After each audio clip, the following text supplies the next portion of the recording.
Avec nous, Sébastien McMahon, stratège en chef chez IA Groupe Financier. Bonsoir, M. McMahon. Bonsoir. Alors, l'économie s'est contractée au deuxième trimestre. Elle risque d'avoir reculé aussi au troisième trimestre. Est-ce que le Canada est bel et bien en récession? C'est la grande question qu'on a pour vous ce soir. Bien, comme vous l'avez dit, quand j'étais sur les bancs d'école, il y a 20 ans, une récession, c'était 2 trimestres consécutifs de croissance négative du PIB. Maintenant, c'est plus exactement ça. Il faut regarder le marché du travail. On est encore en pénurie de main-d'œuvre. Donc, le taux de chômage a augmenté un petit peu récemment, mais demeure bas. Il se crée encore des emplois. La pression sur les salaires demeure forte. Donc, je vous dirais que per capita, on est clairement en récession. Les gens vont se sentir en récession. Il y a moins de croissance par tête de pipe, mais la croissance de la démographie au Canada est tellement forte que ça vient un peu brouiller les cartes, là. D'ailleurs, vos collègues à la Banque Scotia disaient « Attention, les feux de forêt ont grugé un demi-point de pourcentage de la croissance cet été. Il y a des grèves aussi qui sont venues prendre un autre demi-point au troisième trimestre. Selon eux, si on exclut ces événements, il y aurait eu une croissance. » Qu'est-ce que vous en pensez? Êtes-vous d'accord? Bien, il y a du circonstanciel, c'est tout à fait vrai. Je vous dirais qu'aussi dans les derniers chiffres, on a vu un rebond suite à la fin des grèves dans le port de Vancouver. Du côté agricole, on a vu une contraction de l'activité économique sur un an à cause de la sécheresse dans l'Ouest canadien. Donc, je vous dirais que les changements climatiques s'invitent dans les chiffres économiques depuis plusieurs trimestres déjà. Mais quand on regarde la tendance, la Banque du Canada a les deux pieds sur les freins pour faire ralentir l'économie, pour ramener l'inflation à la cible. Donc, la tendance lourde, c'est une économie qui ralentit. Nous aussi, on s'attend à une récession quelque part en 2024. Pas une récession profonde, mais de la croissance dans la prochaine année et quelques. Ça va être difficile d'en trouver, là. D'ailleurs, quand on regarde plus en détail les données publiées ce matin, Olivier en parlait tout à l'heure, un fort recul dans le commerce de détail, dans la fabrication. Est-ce que ce sont des effets des hausses du taux directeur? Est-ce que ce sont aussi des secteurs qui vont continuer de ralentir au cours des prochains mois? Oui, il y a deux effets. Il y a l'inflation qui a été forte, qui est venue, disons, serrer un peu, serrer un peu au bout-cou les budgets des ménages. Quand on parle d'inflation à l'épicerie, quand on parle d'inflation des loyers, bien, l'épicerie, se loger, c'est des choses qu'on ne peut pas substituer ailleurs. Donc, ce qu'on fait, c'est qu'on paye plus cher à l'épicerie, on paye plus cher de loyer, puis on achète moins de biens qu'on va trouver sur les tablettes. Donc, cette tendance-là devrait continuer. L'effet de la hausse des taux d'intérêt fait son travail dans le moment. Les délais sont longs, sont imprévisibles. Quand est-ce qu'on va voir la fin de tout ça? Dur à dire, probablement quelque part en 2024, mais il faut s'attendre à ce que les prochains mois, ça soit la même histoire qui se poursuive, là.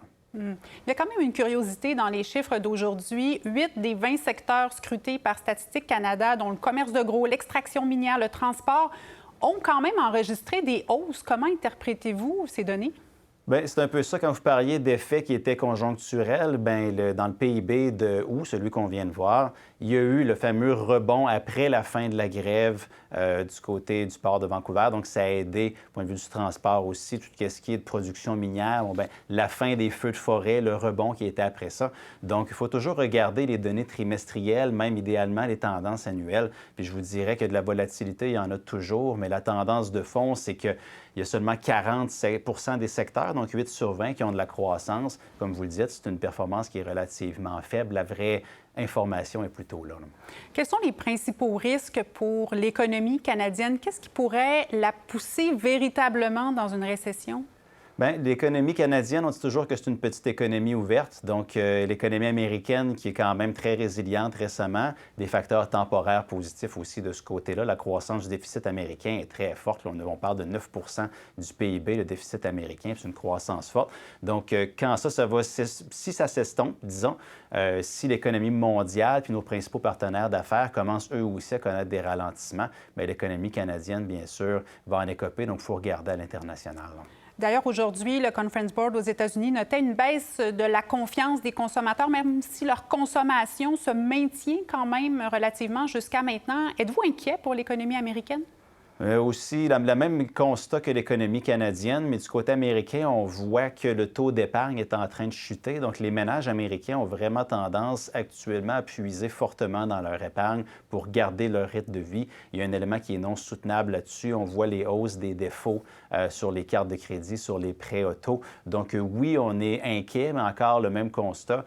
les chances de récession sont élevées. C'est notre scénario de base, mais on ne parle pas d'une récession sévère à la 2008 ou à la 2020. C'était des éléments qui étaient exceptionnels, mais on s'attend encore à ce qu'on 2024 soit marqué par une récession, puis après ça, un nouveau cycle économique qui va naître des centres. Très brièvement, les marchés, on regarde la fin octobre, troisième mois consécutif de baisse. À quoi vous attendez-vous pour le reste de l'année? On s'attend à avoir de la volatilité d'ici la fin de l'année. On ne serait pas surpris de voir la bourse américaine finir à un niveau plus bas qu'aujourd'hui parce que les grands titres technologiques sont encore en hausse de 50 depuis le début de l'année. S'il y a des prises de profit à être prises, ça devrait être là, ça devrait tirer l'indice vers le bas. Le TSX pourrait faire cavalier seul, mais quand même, généralement, on s'attend à avoir de la volatilité sur la bourse. Les taux d'intérêt, peut-être qu'on a vu un sommet sur les taux longs, pourraient baisser. Mais ce qui est intéressant en octobre, l'or qui fait son rôle de refuge en période géopolitique pourrait être favorisé d'ici la fin de l'année. Merci beaucoup d'avoir été avec nous ce soir. Un grand plaisir. Pour voir nos émissions en entier, rendez-vous sur la chaîne Ici RDI.